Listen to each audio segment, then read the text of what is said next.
celé meno, dátum a miesto narodenia, či si ženatý, meno manželky, počet detí a ich mená. Volám sa Alojz Kašák, som lesný inžinier. Narodil som sa v roku 1962, 6. februára, v malej dedine pri meste Trnava, v Trnavskom okrese, ktorý sa volá Smolenice. Je to na západnom Slovensku. Moja manželka sa volá Alena Kašáková, rodená Božková. Je tiež lesník, zoznámili sme sa na Vysokej škole lesníckej vo Zvolene a mám dve deti, dvoch synov. Starší je Ondrej, je to IT špecialista a mladší sa volá Alojz. Je vyštudovaný učiteľ telocviku, ale nerobí telocvik, nerobí učiteľa a pracuje v domácej firme ako správca takej malej farmy, ktorú máme. Ste dedičný sokolník? Nikto v našej rodine predo mnou nebol sokoliar, keďže som sa narodil v roku 1962 a sokoliarstvo novodobé na Slovensku sa začalo propagovať a začalo vyvíjať aktivity novodobého sokoliarstva zhruba v tomto čase, tak som to vnímal ako dieťa a v rôznych poľovníckych časopisoch, pretože môj otec a brat boli poľovníci, tak som sa dočítal o tom, že na Slovensku vzniká a aj vznikol v roku 1971 Slovenský klub sokoliarov. Tak ma to začalo zaujímať, pravdepodobne niečo bolo vo mne, ktoré ma inšpirovalo k tomu a toto sokoliarstvo ma od mladosti fascinovalo. Keďže som nevedel ešte v tom čase, ako sokoliarčiť, ako cvičiť, pretože nebola literatúra, neboli zdroje, z ktorých by som sa bol učil, tak som len z rôznych článkov a z počutia sa snažil vycvičiť prvé dravce. Moje prvé dravce bol sokol myšiar, ale to som bol možno 8 alebo 10-ročný chlapec, keď som sa dostal k prvým takýmto dravcom. Väčšinou to boli dravce, ktoré vypadli z hniezda ako mláďatá, alebo boli nejako poranené. A keďže ľudia v dedine našej vedeli, že sa zaujímam o tieto dravce, tak mi ich vždy doniesli. Ja som sa ich snažil vyliečiť a vypustiť do prírody. Tak to boli moje prvé sokoliarské začiatky. Popíšte vaše súčasné bydlisko a najmä sokoliarské zariadenia, ktoré používate vo vašom bydlisku. V súčasnosti žijem na samote v lese. Je to pri dedine, ktorá sa volá Prečín v okrese Považská Bystrica na severozápadnom Slovensku. A je to stará lesnícka usadlosť, ktorá je priamo v lese, kde odjak živa žili lesníci, ktorí sa starali o lesné majetky. Túto úsadlosť som odkúpil, pretože tie budovy boli veľmi staré a Lesy Slovenskej republiky, teda vlastník týchto budov ich chcel odpredať ako prebytočné, tak som ich kúpil aj s okolitými pozemkami. A teraz žijem teda na tejto samote, volá sa to Vládske a tam chovám kone, chovám tam rôznu hydinu, mám tam svoje psíky. Okolitá príroda je môj poľovnícky revír, kde pôsobím ako poľovnícky hospodár. No a tu mám aj zariadenie, kde chovám dravé vtáky.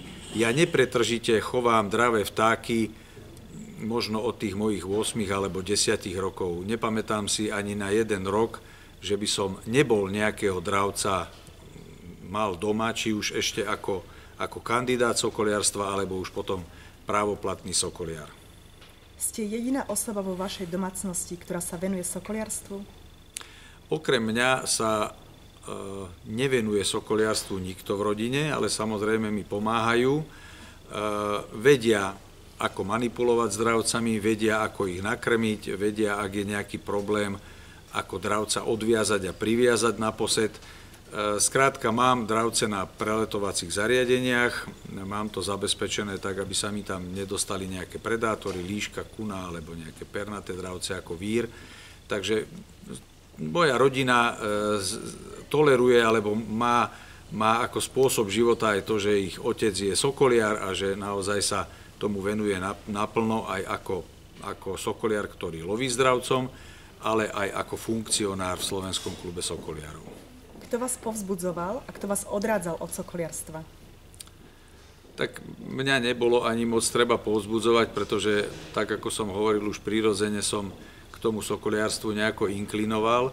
Moja sestra mi kúpila k 15. narodeninám knižku od českého autora, pána Kumberu, Výcvik loveckých dravců, a to bola v podstate prvá taká literatúra, podľa ktorej som vedel už nejako profesionálnejšie manipulovať a cvičiť teda dravce a manipulovať s nimi. Taký bližší kontakt so sokoliármi som získal, keď som nastúpil do prvého ročníka na Vysokú školu lesnícku a drevárskú do Zvolena. Tam pôsobil sokoliársky krúžok a teda tam som sa stretol už so sokoliármi, ktorí cvičili väčšinou jastraby. Vytvorili sme tam takú zaujímavú skupinu ľudí, mladých, ktorí sme s týmito dravcami pracovali. Väčšinou sme mali dravce, ktoré pochádzali z bažantníc, tam sa bežne jastrab chytal, pretože robil ten predačný tlak na bažanty chované v bažantniciach a bol odchytávaný, a keďže niektorí spolužiaci mali väzby, kontakty na tieto bažantnice, tak sme sa veľmi často dostali k týmto odchyteným jastrabom, ktoré sme rozlietali, opravili sme im operenie, prípadne ak boli nejako zranené, sme ich vyliečili a aj sme s nimi lovili, ale sme ich aj púšťali do prírody.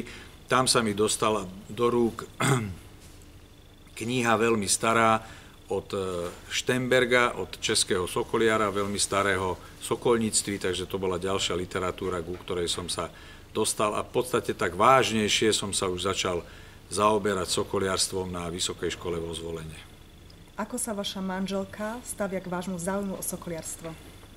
Tak manželky sú už také, že ak má manžel koníček nejaký, ktorý mu kradne čas, ktorý by on mohol venovať rodine, tak nie vždy je s tým stotožnená a nie vždy je tým nadšená. Aj teraz som celý týždeň na sokoliarskej akcii a ona musí krmiť moje dravce a musí sa starať o psíky a celý ten náš zverinec, ktorý máme doma.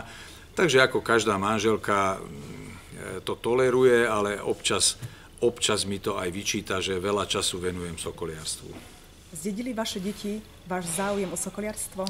Ani jedno z mojich detí, teda z mojich synov, nesokoliarčí. Ak potrebujem rozlietať dravca, že potrebujem lietať z rukavice na rukavicu, alebo onášať dravca, tak mi s tým samozrejme pomôžu, ale nie sú sokoliari, nemajú sokoliarskú skúšku. Ako ovplyvnilo sokoliarstvo váš život, vaše vzťahy, prácu, kariéru? Keďže sa sokoliarstvu venujem od malého chlapca a neustále v našej rodine je nejaký dravec, tak to sokoliarstvo veľmi výrazne ovplyvnilo náš život a môj život. Okrem toho som aj funkcionár Slovenského klubu sokoliarov. Najprv som v minulosti ešte ako vysokoškolák bol v dozornej rade Slovenského klubu sokoliarov. Postupne som prebral funkciu poradcu chovu.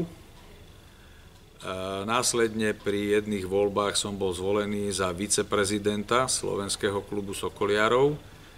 A teraz už tretie volebné obdobie vykonávam funkciu prezidenta Slovenského klubu sokoliarov pri Slovenskej poľovníckej komore. Takže ten môj život je úzko zviazaný so sokoliarstvom, či už praktickým, alebo aj takýmto teoretickým a viažúcim sa na legislatívu a život klubu.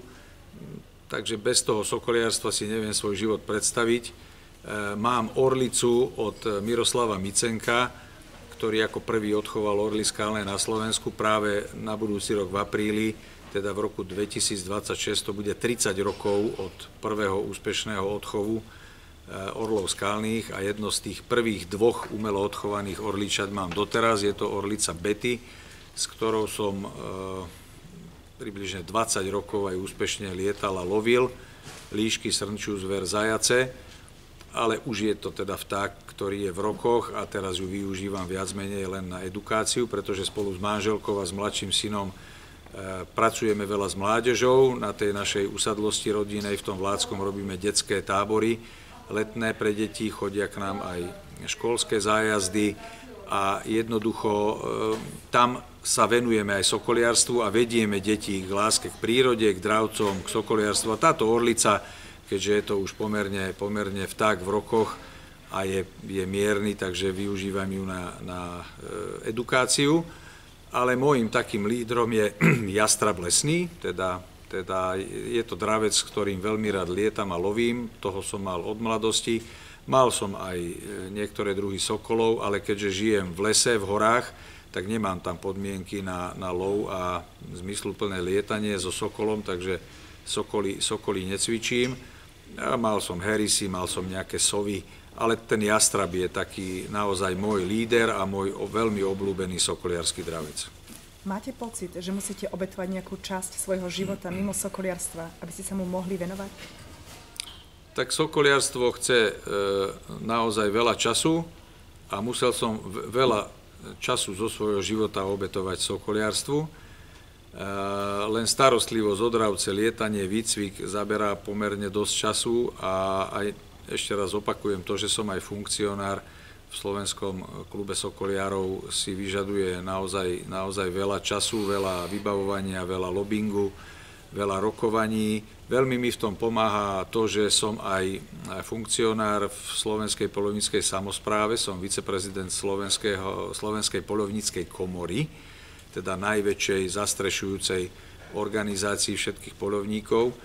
A jednoducho toto využívam aj na to, aby som loboval v prospech sokoliarstva, aby som pracoval na právnych normách, ktoré ovplyvňujú sokoliarstvo, aby som jednoducho zabezpečil, aby to sokoliarstvo na Slovensku bolo trvalo udržateľné, aby sme mali mladých ľudí, aby títo mladí ľudia mali podmienky na sokoliarčenie aj v revíroch, aj legislatívne, takže naozaj veľmi významná časť môjho života bola venovaná sokoliarstvu. Máte pocit, že sokoliarstvo je teraz lepšie ako vtedy, keď ste s ním začínali? Prečo? Aké hlavné zmeny ste zaznamenali?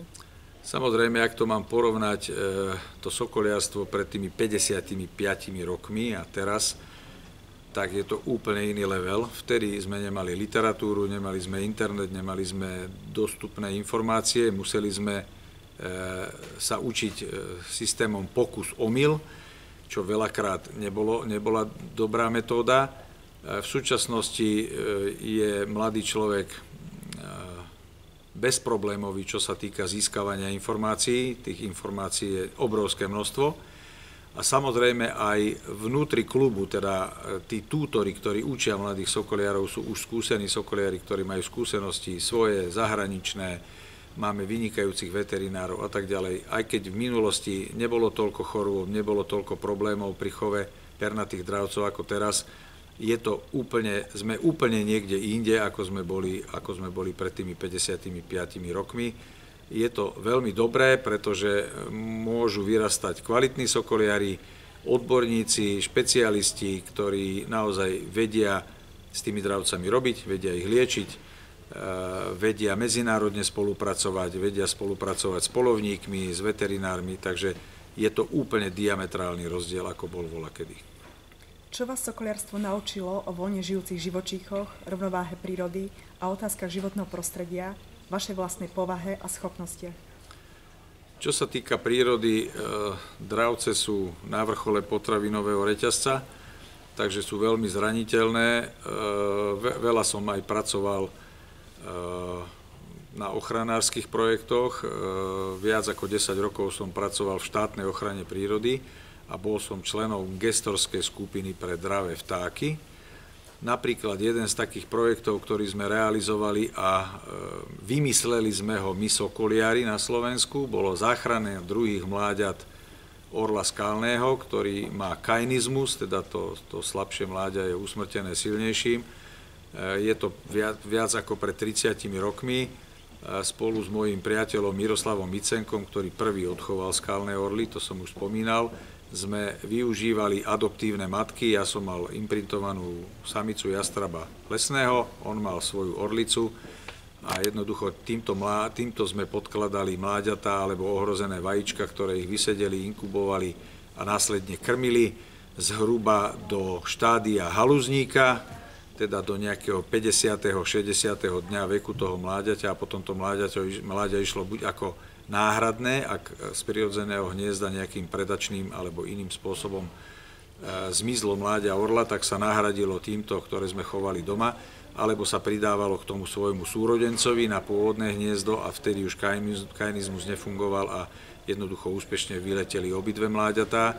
Vtedy bolo na Slovensku približne 50 párov skalných orlov, teraz je okolo 200 párov, takže naozaj sme výrazne v spolupráci s ochranou prírody pomohli prírodnej populácii skalných orlov. Takže ovplyvnilo to naozaj aj moju profesionálnu kariéru.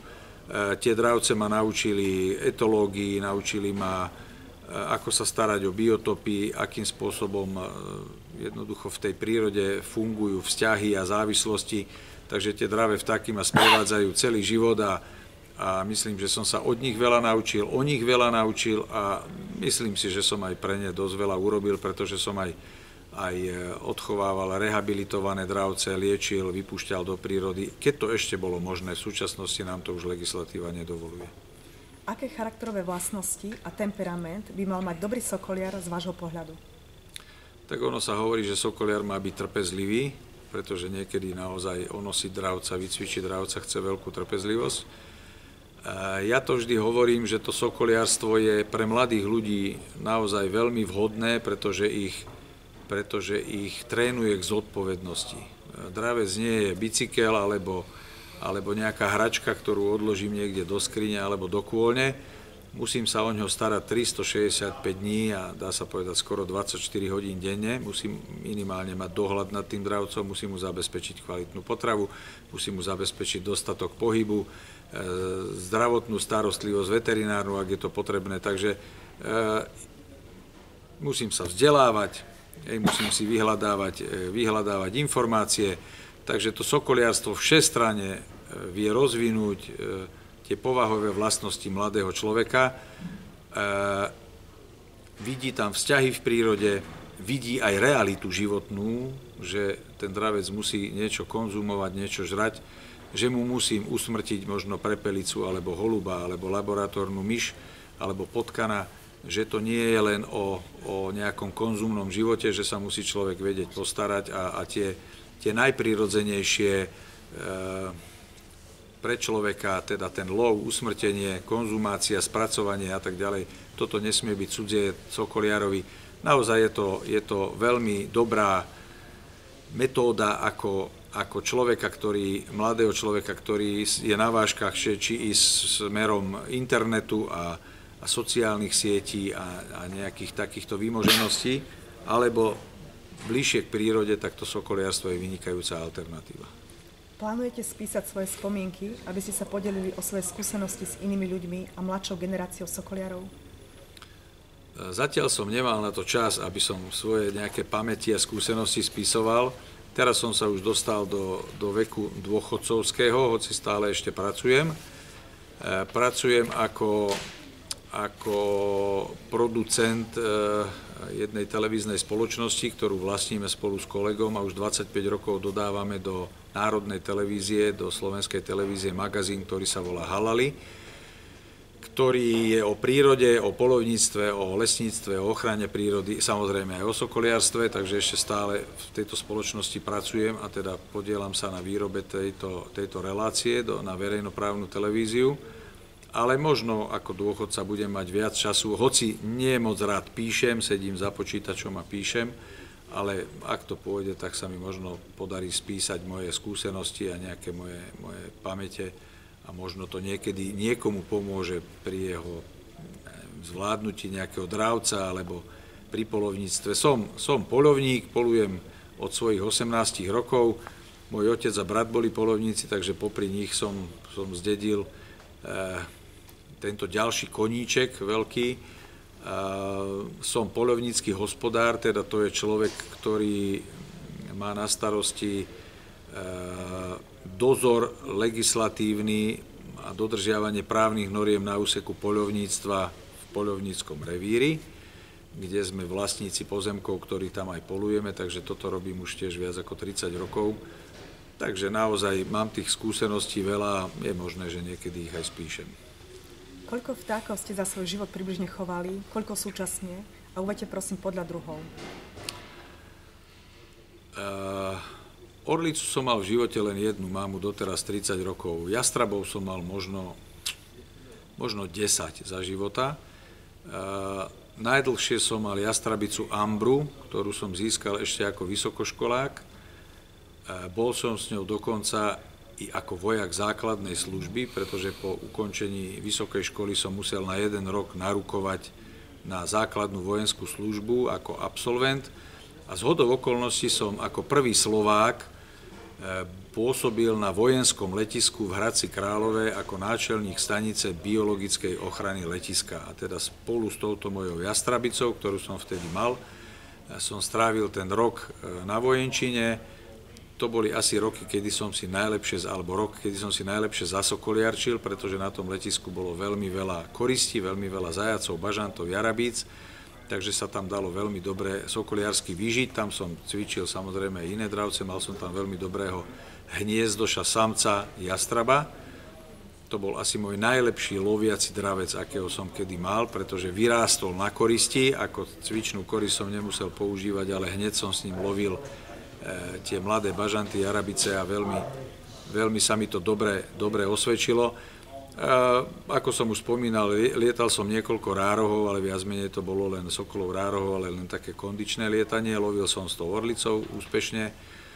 No a v rámci edukácie mám herisa, mám víra skalného, mám víra afrického, plamienku driemavú a asi som už ani iné dravce, okrem nejakých rehabilitovaných dravcov, ako bol včelár alebo haja, tak som nemal, ale tie neboli využívané na sokoliarstvo. Som verný jastrabovi,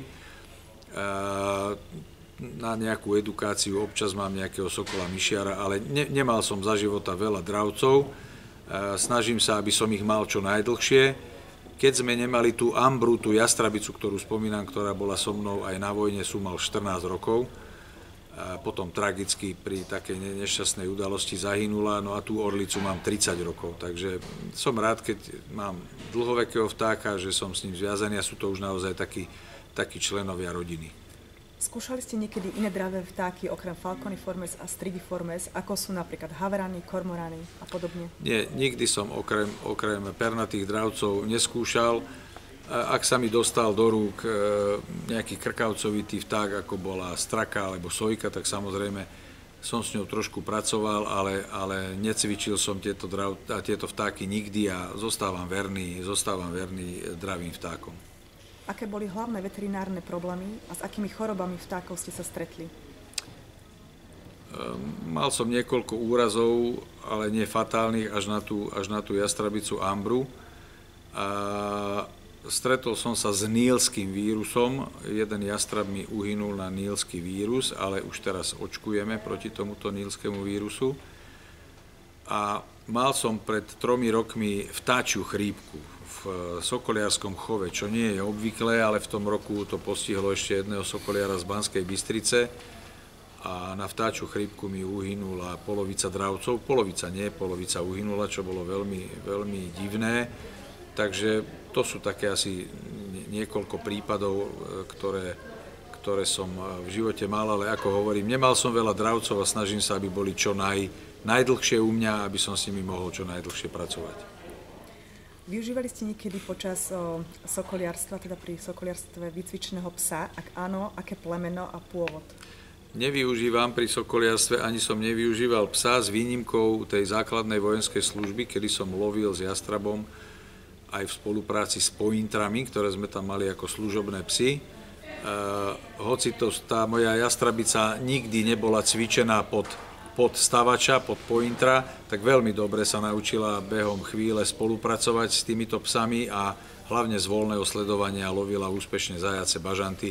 Ale nemám krajinu, ja žijem v horskej oblasti, mám tam úplné minimum koristi, chodím pomerne ďaleko, ak chcem loviť, takže nevyužívam polovnícky upotrebiteľného psa, ktorého by som vycvičil pod dravca. Uvedte, aká je bežná lovná zver pre každého z vašich vtákov? Ako som už hovoril, nemám tú lovnú zver doma. Náhodné úlovky mám niekedy pri sledovačke, či už je to veverica alebo nejaká sojka. Ale cieľene, ak chcem loviť, tak idem na sokoliarske stretnutia alebo ku priateľom na juhozápad Slovenska, teda do tej oblasti, kde sa nachádzame aj teraz. a tam v podstate lovím. Väčšinou som lovil zajace s jastrabmi. Ak som mal jastrabieho samca, hlavne teda ten, ktorého som mal na vojne, ten bol veľmi dobrý v love pernatej zvery, ten lovil jarabice a bažanty. Bol to excelentný lovec, temer so 100% úspechom pri vypustení na korisť. Naozaj takého lovca som mal raz v živote. A s tou orlicou, to som už hovoril, som lovil zajace, lovil som líšky, lovil som v obmedzenom množstve srnčiu zver, hlavne zajace a líšky som lovil. Podelte sa s nami o niektoré z najpozoruhodnejších, najzábavnejších alebo inak nezabudnutelných zážitkov, ktoré ste zažili. Tých zážitkov bolo veľmi veľa. Je ťažko nájsť nejaký, ktorý by som chcel spomenúť.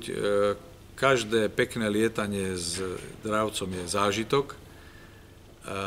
Každý úlovok, nie je ich veľa, naozaj nie som taký lovec, že by desiatky kusov ulovil za sezónu. Takže pre mňa je každý ulovený zajko veľkým zážitkom. Možno zblúdené dravce, ktoré boli, a ich návrat naspäť ku mne najrôznejšími cestami, veľakrát veľmi zložitými, to mi utkvelo v pamäti, ale ako hovorím, naozaj celé to sokoliarstvo je jeden veľký zážitok a ak vám pekne zalieta dravec pri sledovačke, pritom má nejaký útok na nejakú straku, alebo sojku, alebo niečo podobné, tak naozaj toto sú tie zážitky a naozaj to potom celý rok a celý život nosím v srdci. Aké máte odporúčania pre mladých sokoliarov? Nebáť sa ísť do sokoliarstva, vzdelávať sa, nezaspať na vavrínoch, ako sa hovorí, že už mám sokoliarskú skúšku, už som úplne najmúdrejší a všetko viem. Učiť sa od starých sokoliarov, všímať si, ako to robia oni, brať si ako vzor dobré príklady a to, čo oni robia dobre, starať sa o toho dravca ako o člena rodiny, pretože to je tvoj priateľ, je to tvoj partner a dobrá starostlivosť a dobré zachádzanie s týmto dravcom alebo zaobchádzanie sa ti vráti mnohonásobne a obetovať tomu aj niečo. Samozrejme musí človek tomu obetovať možno aj kus zdravia, kus svojho života, aj rodine musí ubrať z toho, čo by jej mohol ten človek venovať. Skrátka, nebáť sa toho, byť zodpovedný, byť vytrvalý a vzdelávať sa. Prinieslo vám sokoliarstvo kontakt s ľuďmi z iných krajín alebo kultúr? Ak áno, ako vás tieto vzťahy formovali ako osobu? Najviac zahraničných kontaktov máme pri sokoliarských stretnutiach, kde chodia loviť kolegovia, priatelia z celej Európy. Mal som to šťastie, že už druhýkrát hostíme Svetovú asociáciu IAF na Slovensku, takže nadviazali sme kontakty. A keď sme pracovali na zápise sokoliarstva od zoznamu UNESCO, tak sme boli na festivaloch v Anglicku, kde sme spoznali veľmi veľa sokoliarov. A samozrejme aj v Arabských Emirátoch. Tam som naozaj nadviazal kontakty a priateľstva so zahraničnými sokoliarmi.